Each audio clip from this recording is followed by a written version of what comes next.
Elrigu Namaskara. Greetings to you all. So glad that you could all join me today.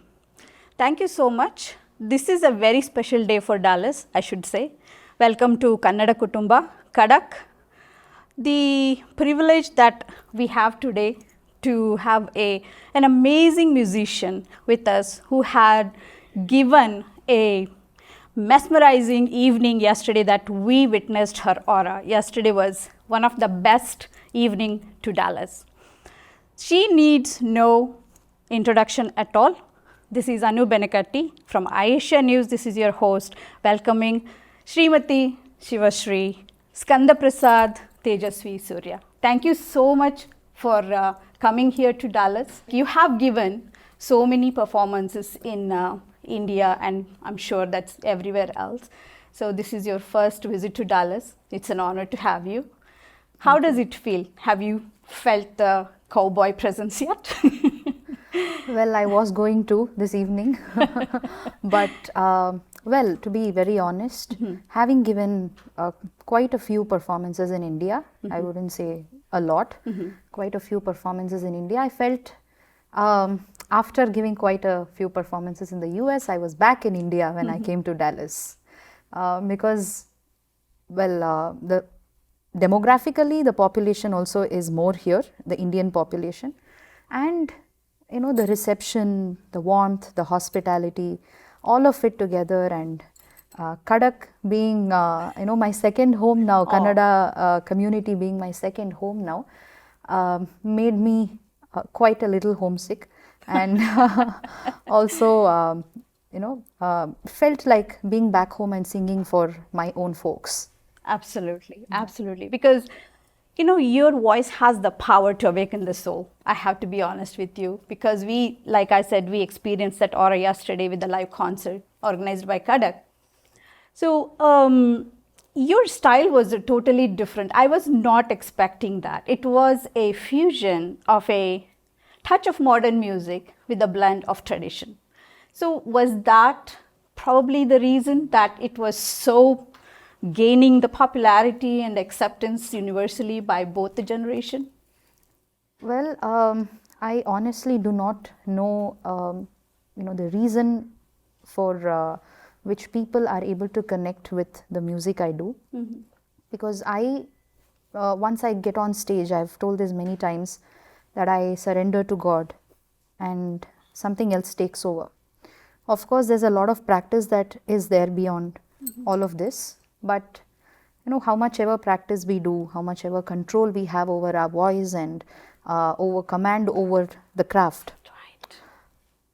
There's a supreme power that, you know, takes over beyond our control.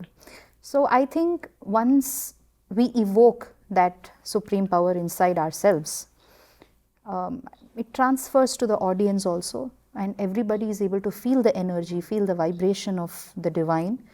And as Indians, we have a habit of reverence, right? We deify everything. Everything is divine to us. Everything is God to us. And music being an art form, a kala, there is no exception to it, of course. It is also a form, a manifestation of the divine.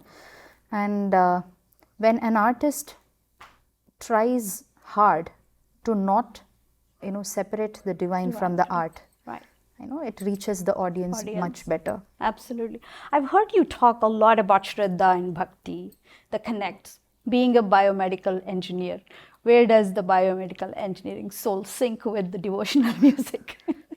Well, that was, I mean, I would say I have a goofy side to me. I would love to know that.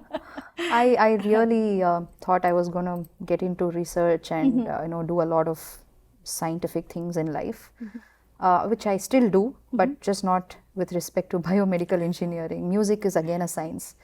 The thing is, I really love studying about ourselves, our body, the biology behind it, and you know, biomedical engineering. My course was all about biokinetics. I was a Bharatanatyam dancer, and there was a need to understand the science of movement, the science of sound production and everything. But well, again, being honest, the subject did not really give me insight into this exactly. as much as music and dance itself did. So I felt this was more scientific than the bioengineering I studied. So Yes, yeah, absolutely. yeah. Well, I've heard very often the science and music have a deep connection. That explains because, like the inner self that actually being expressed through the music and dance, and it comes so naturally to you. And we witness that all the time. Thank you. I actually was watching you perform with your father behind you. So, how does it, it's such a blessing. It made me so emotional watching you and him being there as like, giving you blessing all the time. Just a curious question. How does it feel all of a sudden your guru and father like give you an unexpected, like a big time, the compliment that you did wonderful, like this is one of, what would be your reaction? I can't even imagine. It's difficult to associate a compliment with father and gurus. Right? Yeah. It's very. It's something they never give you, emotional. and I'm glad they don't, because that's the last thing they should be doing, and I think that's the last thing as a student, as a daughter, I should be expecting from them too. And I can't, like when you said I tried to visualize and it just didn't happen. I cannot remember when my dad said I did really well. So it's always okay. You can work on it. You can do better. That's the maximum. I think that is the best compliment I've got. Not being yelled at. so that is the best compliment one can get. And gurus, of course, my dad is also my first guru. And apart from that, my gurus always bless me to do well. That is always there. I think when I reach out to them, when I seek for advice, for lessons, for anything to them, when they say, God bless you, our blessings are always with you. I think that is the best compliment a student can get, rather than you did well. Yeah. My next question is very close to our NRI community. Okay. And I must ask you this one. I'm very grateful for all the parents who have given their 100% genuine effort towards, bringing cultivating the art in the kids so that they can actually pass it on too. The only thing that what we always struggle with is the sustaining that one. And, is there a way that we can make it grow and, grow exponentially, I should say? That's one advice that I would love to ask you. Considering my age and experience, I don't think I'm fit to give an advice, because I belong to the generation that is learning now. Absolutely. So I would say that art is capable enough of taking care of its own sustenance. That is, because art is beyond all of us, right? It is not something that we take up and pass on to the next generation. It chooses us. So if art has chosen, so many kids that are pursuing it now overseas, abroad, not in India, then we know that art has made its decision to absolutely to it knows to take care of itself. Right. But we still have a responsibility to ensure that we don't ruin it. That's all. Correct. All we have to do is be sincere to what the elders and our gurus have passed on to us. And that sincerity, like you said, I keep saying Shraddha. So that is the only quality that is expected from the next generation, whether it is outside the country or whether it is India. Okay. So it's not that it's very easy in India also. Right. Considering we have the atmosphere for this to easily get passed on to the next generation, it is far worse in the country itself, in the land itself, to sustain it better. Compared to that, a lot of kids many more kids are taking it up here in the US. Okay. I have watched your devotion towards the Murugan, your music. It's called Tirupugar. Tirupugar. Yeah. The most difficult one. Yeah. So it kind of remind me of a Kaviratna Kalidasa that is blessed from Makali. So why Tirupugar? Like, what is your connection to that? I really want to know.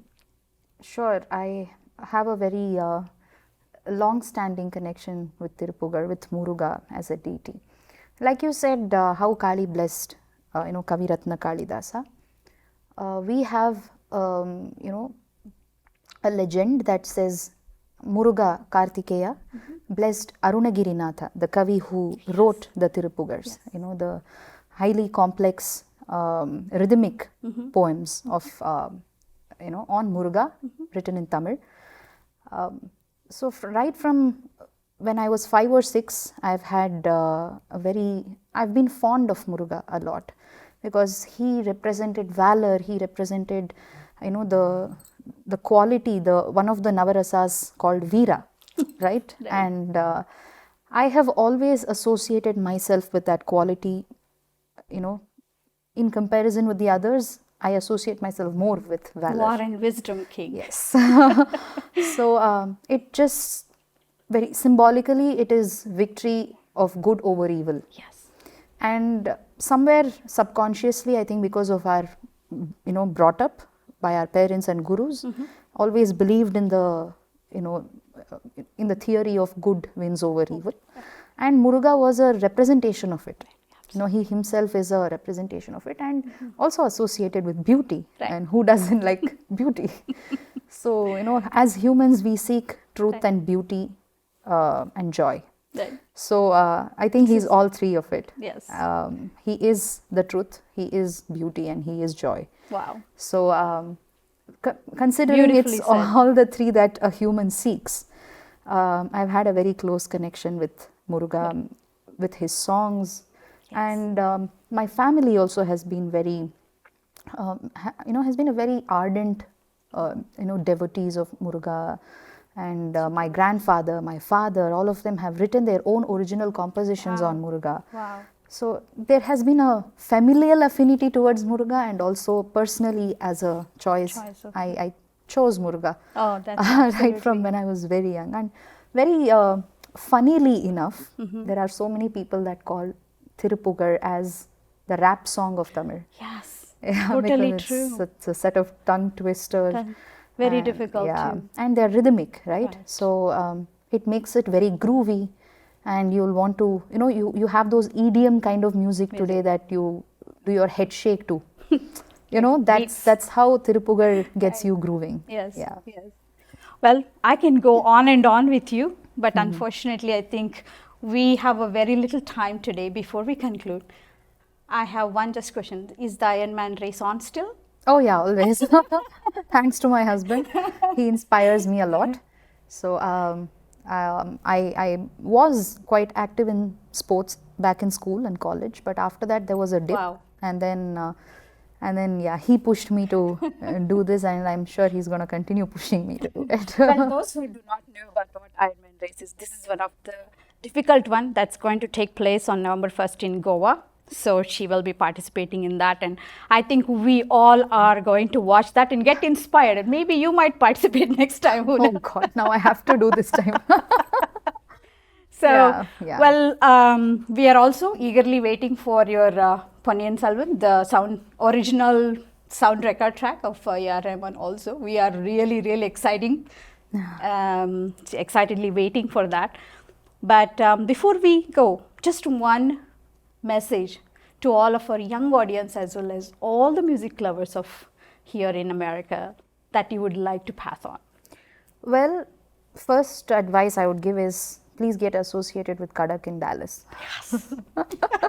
Because these guys are doing a lot. Amazing job, right? Absolutely agree with you. Yeah, and